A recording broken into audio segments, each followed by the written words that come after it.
Endi azizlar, kafel boshladim. Mana bu yerlarni hozir tekislab qirib chiqaman-da, bir qator gruntovkani berib chiqaman. Keyin kafelni boshlayman. Mana gruntovka ishlari ham tugadi.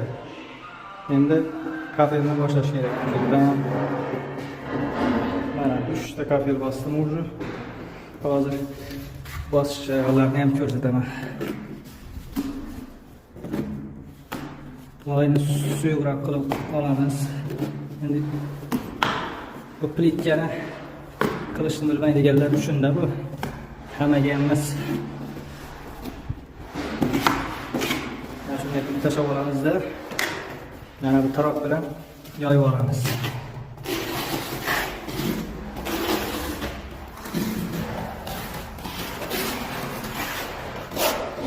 Shunday qilib yoyib olgandan keyin bir tekis qilib tortib chiqamiz.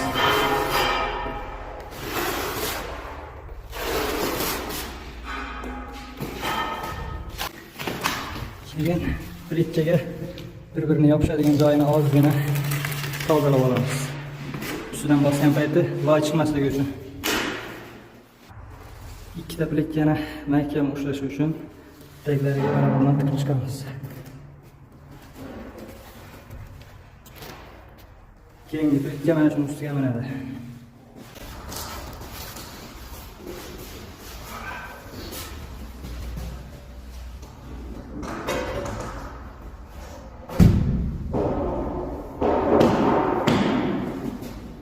Plitkani qo'yib oldik. Mana bu yerlari tekis. Bir-biridan baland kelgani yo'q hech qayerda. Chunki qo'ldan tekisda.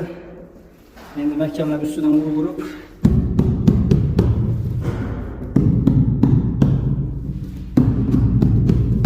yaxshi o'tirish uchun urib chiqamiz shunday qilib. Keyin yonboshidagi lishni rasvorlarni olib tashlaymiz.